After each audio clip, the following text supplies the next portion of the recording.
It's not about the system that's making you sick. It's about your choice how you interact with the system. Hello and welcome to the Philosophy podcast. I'm your host, Fiona Findlay, and I'm on a quest to explore how to create a fulfilled, happy, and peace-filled life. I don't know about you, but I want to leave this life knowing that the world is actually better for having me in it. And this isn't by striving for perfection or hitting those KPIs or ticking all the boxes, but it's actually contributing the unique gifts that we're all blessed with to the world. And to do this, I want to be able to find peace amongst the chaos, because when we cultivate peace within, it ripples through our families, our homes, our communities, our nations, and our world. We're going to merge all the medicines, bring science and spirituality together, and start to bridge the gap of what seems like a contradiction, but actually there's a common thread at their core. They're all speaking the same truth, just with a different vocabulary. This is your invitation to witness my own personal journey. This is not a religion, it's not prescriptive, it's about rewiring and healing our relationship with ourselves so that we can lead, inspire, and connect others in a way that's impactful. And this is the medicine that the world needs.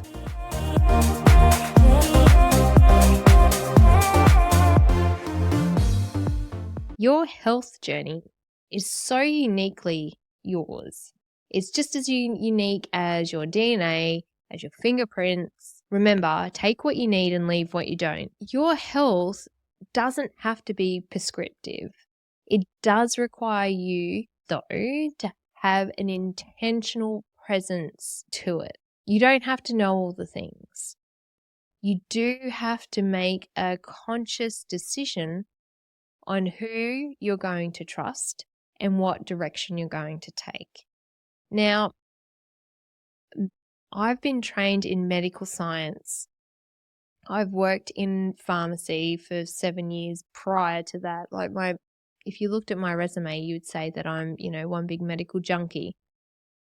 The thing is, how I see health now is that any ailment, any niggle is just a symptomatic response to something else.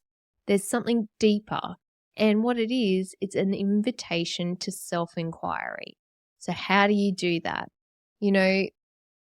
There's things out there that say it can heal you, treat you, whatever. It's all one big experiment. That's what I've come to believe. It's all one big experiment. And without getting too dark, and it's not really a defeatist attitude, but it might come across that way. What if you already have a number?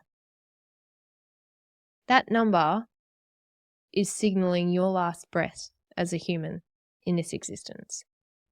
So what if your destination is already pre-planned and how you get there is actually up to you?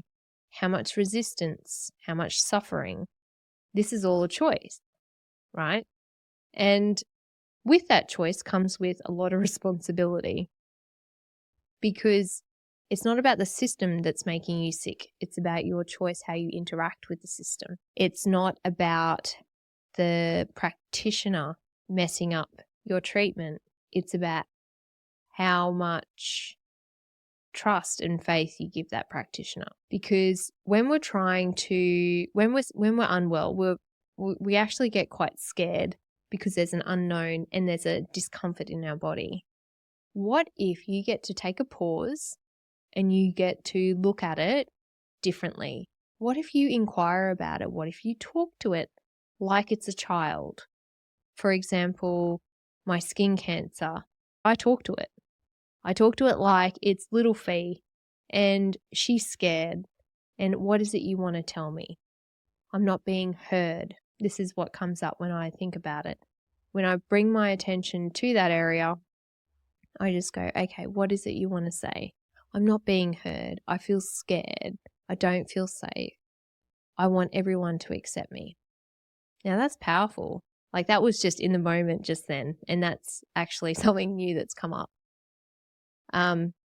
So looking at that, okay, so what is it I need to look at and readjust my perspective and my relationship towards. And again, it comes down to self-worth. It comes down to my relationship to myself. And it's not to say that I won't get help by medical practitioners or by holistic practitioners or even not doing anything. It's not that. It's about self-inquiry. And it's those real subtle subliminal thoughts that you don't even hear because they are so programmed. And it's sort of like the things that you see all the time, you become blind to. You know, it's the same thing with your thinking, that you've got these thoughts running around all the time from such a young age, probably. That's why I talk to little Fee. That these little thoughts that are just always there, you don't hear them anymore because you're used to them. It's like white noise.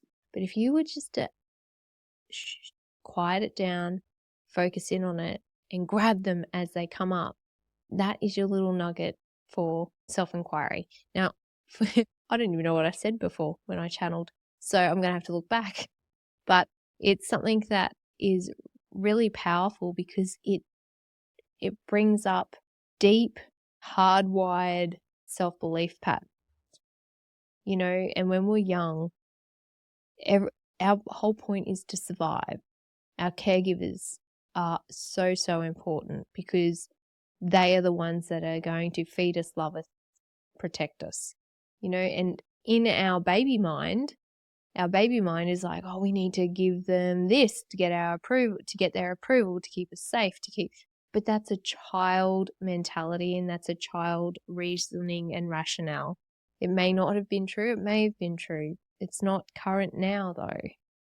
So this is where that self-inquiry is so helpful for any type of ailment. And then once you start to play with it, hold it, create space for it, then you're able to look at it and go, okay, what would you like me to do with this? And if it's causing such a dysfunction of pain and immobility or something, then it needs your urgent action and attention to it. Ask it, talk to it, tap in. And this is where intuitive insight is so, so important. We all have it. It's not some witchy woo, but the thing is, you need to be able to distinguish between the intuitive insight and habitual self-belief patterns. And how you do that is just a journey and a process. There is no set way. People can tell you there's a set way. I mean, there's tools out there and they're very helpful. You will know if it's intuitive insight or survival patterning self-beliefs.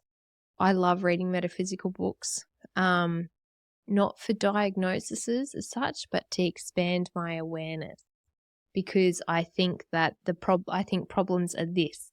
And then when I read other things, then there's other things that are needing to be taken into consideration. You know, I didn't know my team building capacity and skill set is actually a fawning and a people pleasing trauma response. And if I wasn't able to identify it, then I wouldn't be able to create its potency for what it is. A gift is a gift, and it can be something that is a detriment to you as well, if you're not able to distinguish what it is and how it all fits together and how you relate it to your world and how you execute it in your actioning and your rationale. So have a look. What is it? Find some pain, find some discomfort, find a niggle, find whatever it is. You could just be getting sick or a sore throat or an infected toe or a sore shoulder, whatever it is. It doesn't have to be the big diagnoses. Because what happens is a lot of people don't start their spiritual journey or their personal development journey or their personal healing journey, whatever you call it. It's the same thing, just a different name. A lot of people don't do that until they're actually forced to do it through death, divorce, and diagnosis. Those three things are the catalysts for people to actually try to wake up to themselves and then start to sift through the weeds of their emotional garden and pull out the things just so they can see or sense where they're truly at. You know, so this is your sign, if you want to see it. There's a reason why you're listening to this, why you're watching it, whatever it is. There's a reason that this has come across in your consciousness and your path. This is your invitation to go deeper. This is your invitation to start to understand yourself a little bit better. And the thing is, we aren't going to know it all while we're in human form. So don't even think that you've got this nailed, because if you do, you're dead. You know, that's when I feel everything comes, oh, that's what that meant. Oh, resolution, resolution, resolution. So very deep, very out there. So when it comes to your health, you don't have two choices. You have all the choices, and you get to decide in the moment what you want to use, tackle, bring into what tool. You get to do it all. And my biggest advice, I guess, if I'm giving advice, find a health practitioner that you can partner with. Someone that you can feel safe to talk openly about around your concerns, around your own research, around your own thinking. Find someone that respects you as an individual who can help you go through this process. There's going to be times that you're going to need someone in your corner because you're overwhelmed or you're incapacitated, or you know, there's always going to be those times. So find someone. You're allowed to vet them, you're allowed to try them on, and you're allowed to change your mind. And just because you had a doctor during your pregnancy years, for example, they may not be a fit for you and your growing family now. And that is okay. They might be really good for pregnancy, for example. Everyone has their uniqueness. Nothing is bad or good. It's just different. And find what resonates and lands for you today and that you can sit and partner with.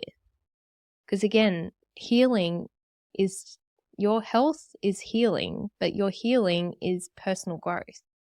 It's the same thing. It's just interchangeable vocabulary.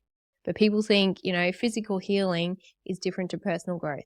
It's the same thing. Check out my holistic health if you want to, because we do go into this. I invite you to go through yoga and all the things. Again, this is my flavor. Doesn't mean it's your flavor, but I look at herbs, bushflower essence, yoga, breath. I've got a skin cancer course, and it's all about how to navigate that in a holistic sense. And holistic means everything, even conventional, not just alternative. It's the lot. It's the whole thing. And then there's a holistic course as well. If you just want something to dabble in or expand your awareness in, go out and expand your awareness. Because you don't need to know everything. You don't need to be a medical scientist. You don't need to be a doctor. Expand your awareness and know what is resonating for you at the time. All right. Stay calm, curious, and connected, and I'll see you next time.